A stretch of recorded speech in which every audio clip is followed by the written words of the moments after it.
Kelvin's minimum circulation theorem.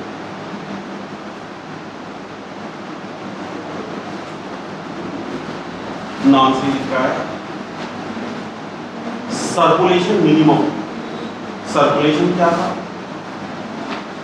Circulation recall करो। अगर हम integrate q dot D R किसी भी क्लोज कर्व के लिए फाइंड आउट करते थे तो उस क्लोज कर्व के लिए q dot D R circulation कहलाता है। हमसे थ्योरम ये कहती है, केल्विन्स मिनिमम सर्कुलेशन थ्योरम ये कहती है कि अगर फ्लूइड रोटेशनली मूव कर रहा है, अब आपको रोटेशनली क्यों, अगर रोटेशनली होगा तब तो q dot D R non zero होगा। अगर मोशन फ्लूइड का मोशन इरोटेशनल है तो उस स्थिति में इसका सर्कुलेशन हमेशा मिनिमम और साथ ही साथ टाइम पर डिपेंड नहीं करता। मिनिमम से मतलब कम से कम लीस्ट, और टाइम पर डिपेंड नहीं करेगा। मींस किसी भी एक समय जितना सर्कुलेशन होगा किसी दूसरे स्कैन भी उतना ही सर्कुलेशन। पहले theorem according to this theorem the circulation along any closed path moving in a fluid remains constant throughout the time provided acting forces are conservative and pressure is the function of density only। देखो दो sentence बड़े, पहले इसको समझने की कोशिश करना हम क्या कहना चाह रहे हैं। हम नहीं कह रहे कि मोशन रोटेशनल है कि रोटेशनल है डजंट, हम तो ये कह रहे हैं कि कोई भी मोशन सर्कुलेशन हमेशा मिनिमम होता है। कब? क्योंकि वो अलग बात हो गई ना कि रोटेशनल मोशन है तो सर्कुलेशन जीरो होगा और सर्कुलर मोशन सर्कुलेटरी मोशन है तो सर्कुलेशन कुछ ना कुछ होगा, नॉन जीरो होगा। प्रश्न ये है कि जीरो हो या नॉन जीरो, सर्कुलेशन हमेशा अपनी मिनिमम लीस्ट पोजीशन में होता है। कब? दो सेंटेंस आगे पढ़िए। When the forces are conservative and the pressure is the function of density। इस पर थोड़ा फोकस करते हैं कि forces are conservative। What is the meaning of this sentence? कौन होती है संरक्षी बल? तीन डेफिनेशन दी जाती है कंजर्वेटिव फोर्सेस की। कंजर्वेटिव फोर्सेस वे फोर्सेस हैं जिनके अंतर्गत अगर किसी एक पॉइंट से दूसरे पॉइंट तक जाने में कितना वर्क किया गया है हम ये कैलकुलेट करें, then the work doesn't depends upon the path। अगर किसी कंजर्वेटिव फोर्स के अंतर्गत आप ए पॉइंट से बी पॉइंट तक विस्थापित होते हैं तो विस्थापित चाहे आप सरल रेखा में हो चाहे विस्थापित आप किसी भी रैंडम पाथ में हो, the work done by the particle from A to B doesn't depend upon it। This is the first definition। Conservative forces way forces हैं जिनके अंतर्गत किन्हीं भी दो आर्बिट्रेरी पॉइंट्स के बीच में किया गया वर्क, उन दोनों के बीच में पार्टिकल ने क्या पथ एडॉप्ट किया, क्या पाथ एडॉप्ट किया, उस पाथ पर डिपेंड नहीं है। This is the first definition. दूसरी डेफिनेशन ये, कंजर्वेटिव फोर्सेस वे फोर्सेस हैं जिनके अंतर्गत अगर कोई भी पार्टिकल मूव कर रहा है तो वो एक निश्चित अंतराल के बाद अपनी स्थिति की ठीक पुनरावृत्ति करे। मतलब जितनी वेलोसिटी से वो ठीक 10:02 पर कहीं से गुजरा था, 10 मिनट बाद अगर वहां से दोबारा गुजरे तो उतनी ही वेलोसिटी हो, उतना ही एक्सेलरेशन हो, उतना ही मोमेंटम हो, सब कुछ वैसा का वैसा ही हो जैसे शुरू में था। कंजर्वेटिव फोर्सेस के अंतर्गत अगर कोई पार्टिकल मूव कर रहा है तो एक निश्चित समय अंतराल के बाद उसकी स्थिति की, वेलोसिटी की, एक्सेलरेशन की, सब कुछ जितने भी फिजिकल पैरामीटर्स हैं सारे के सारे यथावत रहने चाहिए। This is second definition. And the third definition is हर वो फोर्स कंजर्वेटिव फोर्स है जिसे किसी स्केलर फंक्शन के नेगेटिव ग्रेडियंट के बराबर रखा जा सकता है। अगर किसी भी फोर्स को आप किसी स्केलर फंक्शन के नेगेटिव ग्रेडियंट के बराबर रख सको तब वो फोर्स कंजर्वेटिव फोर्स होगी, और जिस स्केलर फंक्शन के नेगेटिव ग्रेडियंट के बराबर रख रहे हो that is called potential energy. तो कंजर्वेटिव फोर्सेस की तीन डेफिनेशन है। नंबर एक, वर्क पाथ पे डिपेंड ना करता हो। नंबर दो, कि उसकी पुनरावृत्ति हो। और नंबर तीन, अगर किसी फोर्स को किसी स्केलर क्वांटिटी के नेगेटिव ग्रेडियंट के बराबर रख सके तो वो जो स्केलर क्वांटिटी है that is called potential energy.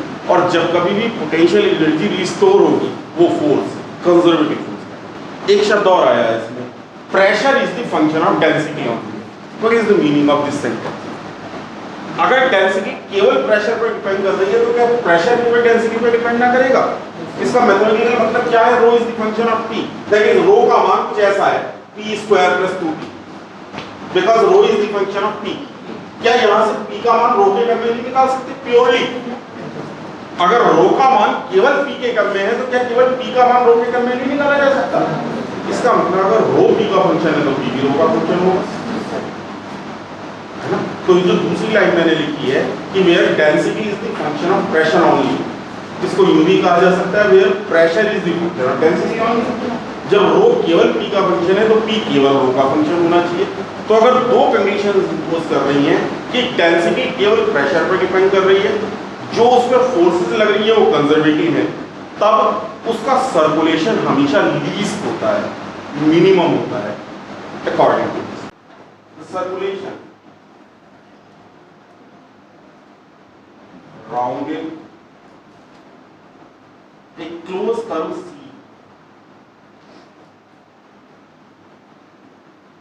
is defined as, कैसे डिफाइन करते हैं सर्कुलेशन को? Gamma is equal to contour integration q dot.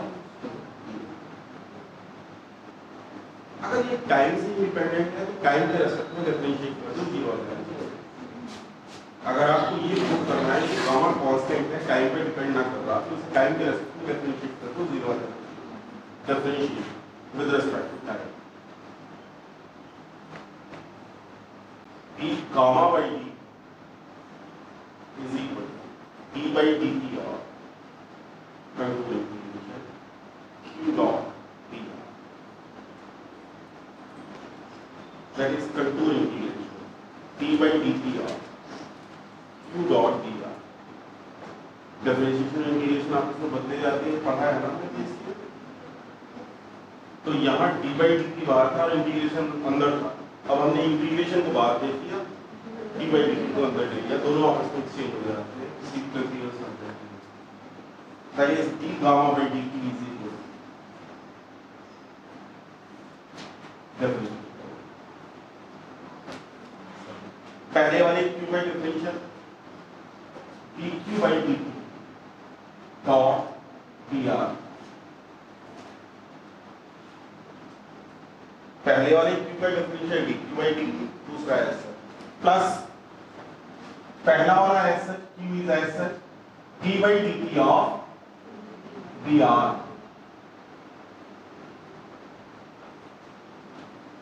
पहले q by differential dr is S q is S dr का differential, that is d by dt of dr which is the contour integral dq by dt dot dr plus q dot d by dt को अंदर लिया dt, देख सकते हैं ना ऐसे, d तो d ही रहने दिया, फिर dt को अंदर ले लिया।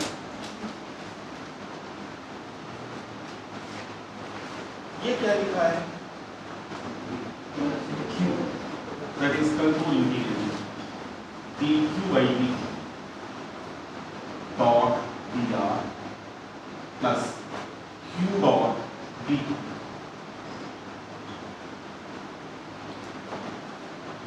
dr by dt तो वेलोसिटी है ना,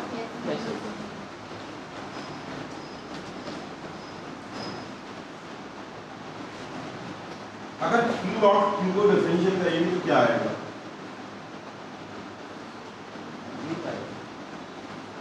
पहला q इज एस डॉट दूसरे का डिफरेंशियल, दूसरा ऐसे का ऐसे प्लस पहले का डिफरेंशियल, डॉट में तो e डॉट b बराबर b डॉट a होता है ना, हो गया 2 q डॉट dq ना, हो गया।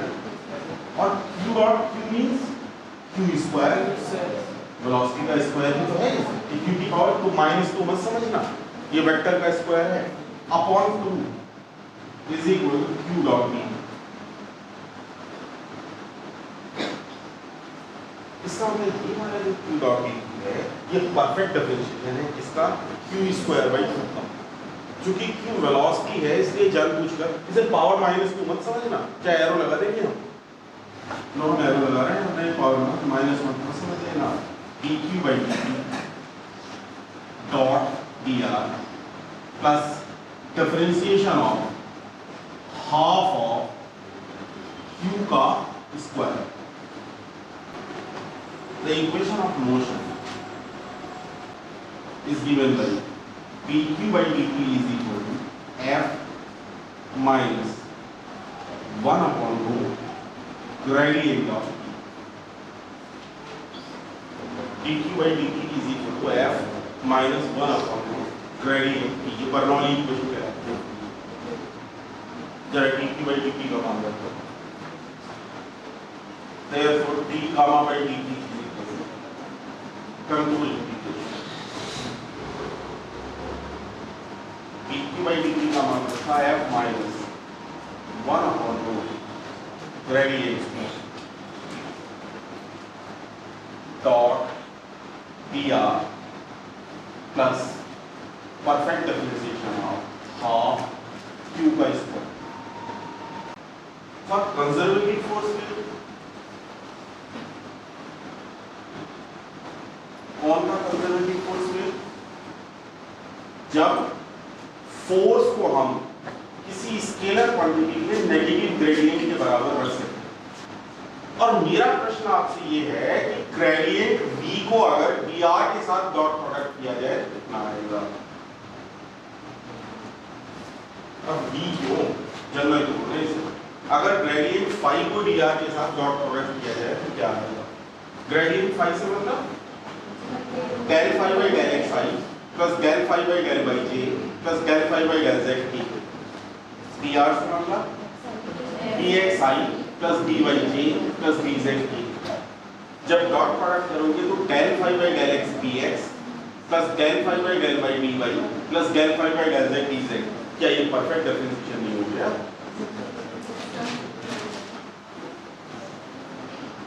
ग्रेडियंट को अगर dr के साथ डॉट प्रोडक्ट करते हैं तो इसी फंक्शन का परफेक्ट डिफरेंशिएशन आता है। इन दोनों ही मात्रा का होता है। therefore d gamma by dt कितना होगा,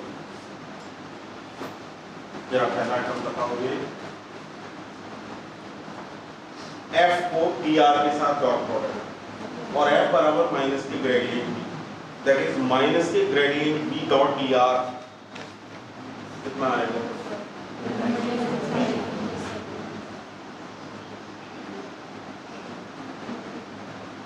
एग्री। दूसरे टर्म के साथ माइनस के 1 upon rho is as such gradient p dot dr ये dt हो जाएगा। जब gradient phi dot dr d phi है तो ग्रेडियंट p डॉट dr कितना होगा plus d of half q square. क्या ये पूरा का पूरा टर्म परफेक्ट डिफरेंशिएशन नहीं है। b सब में से कॉमन निकाल दो, माइनस के b माइनस के p upon rho plus half q square. पूरे के पूरे का डिफरेंशिएशन ना हो गया। अगर इसको डिफरेंशिएशन करोगे तो पहले का डिफरेंशियल, दूसरे का डिफरेंशियल, तीसरे का डिफरेंशियल, ये अंदर वाला टर्म पूरे के पूरे का डिफरेंशिएशन हो गया बशर्ते इस रो को p के अंदर लेके जाया जा सके।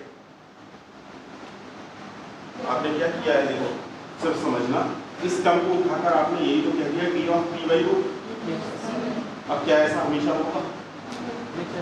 अगर प्रेशर केवल डेंसिटी पे डिपेंड करता हो, ये डेंसिटी केवल प्रेशर पे डिपेंड करती हो, तब तो ऐसा हो पाएगा।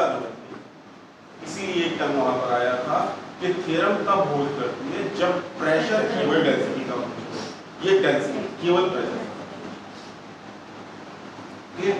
एक बात और, ये कॉम्प्लेक्स एनालिसिस में आपने पढ़ा है, ये कॉचीज फंडामेंटल थ्योरम कहलाती है। कॉचीज फंडामेंटल थ्योरम याद है आपको कॉम्प्लेक्स एनालिसिस में, कि किसी भी क्लोज कर्व के लिए अगर किसी डिफरेंशिएबल फंक्शन को, जो टोटल डिफरेंशिएबल फंक्शन है, उसको इंटीग्रेट किया जाए तो उसकी वैल्यू हमेशा 0 आती है। कॉची फंडामेंटल थ्योरम ये है कि अगर किसी भी इंटीग्रेबल फंक्शन को किसी क्लोज कंटूर के अंतर्गत इंटीग्रेट किया जाए तो उस इंटीग्रल की वैल्यू हमेशा 0 आता है। क्लोज कर्व के लिए इंटीग्रेट करने पर 0 आएगा।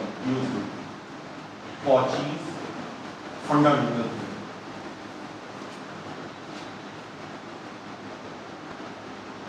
अब अगर d gamma by dt cos 0 हो गया तो इसका क्या मतलब हुआ?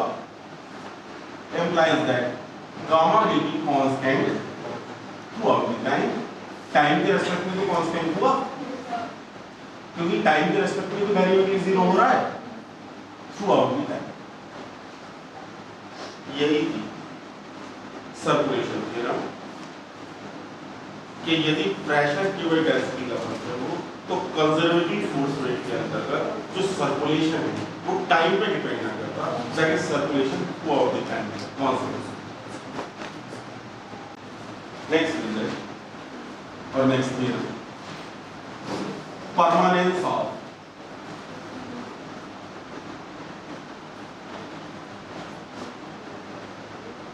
Irrotational motion. जैसे कि नाम से दिख रहा है कि इर्रोटेशनल मोशन एक परमानेंट फीचर है। Permanent feature in the sense कि जब फ्लूइड किन्हीं भी दो पॉइंट्स के बीच में बहता है तो अगर किसी एक पॉइंट पर motion of the fluid irrotational हो गया तो हमेशा इर्रोटेशनल ही बना रहेगा। ऐसा नहीं कि एक ही पार्टिकल एक इंस्टेंट इर्रोटेशनल है और वही पार्टिकल किसी दूसरे इंस्टेंट में जाकर रोटेशनल हो जाए। इर्रोटेशनल मोशन एक परमानेंट फीचर है। एक बार फ्लूइड के रीजन में अगर किसी एक रीजन में मोशन इर्रोटेशनल हो गया तो फिर वो इर्रोटेशनल नहीं बना रहेगा हमेशा हमेशा। दैट इज इर्रोटेशनल मोशन एक परमानेंट फीचर है।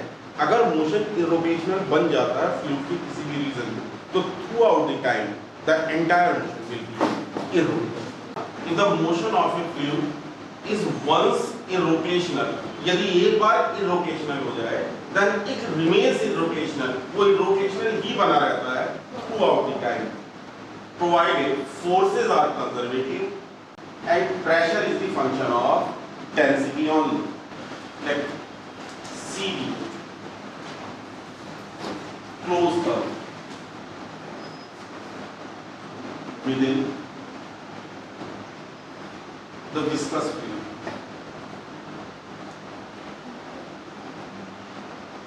then the circulation defined as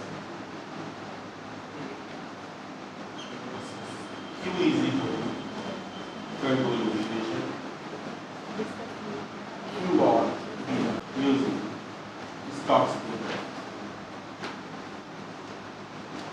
Stokes theorem याद है, is equal to surface integral curl Q dot N is the motion of the fluid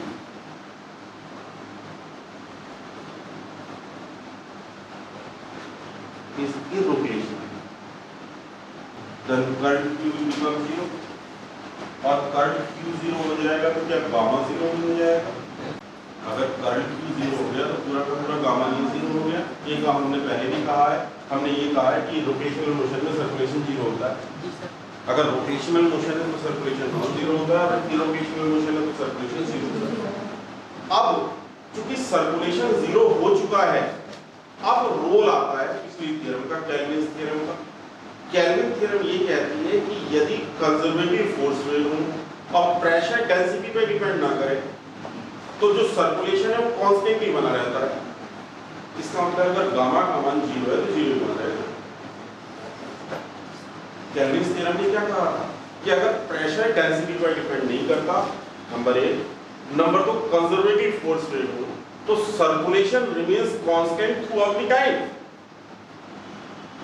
यहां इरोटेशनल मोशन में अगर एक बार गामा 0 हो गया, ये हम देख चुके हैं कि इरोटेशनल मोशन में gamma 0 according to Kelvin's theorem अगर गामा जीरो हो गया तो थ्रू आउट द टाइम ये गामा जीरो ही बना रहेगा, और गामा का जीरो होना क्या कंफर्म करेगा?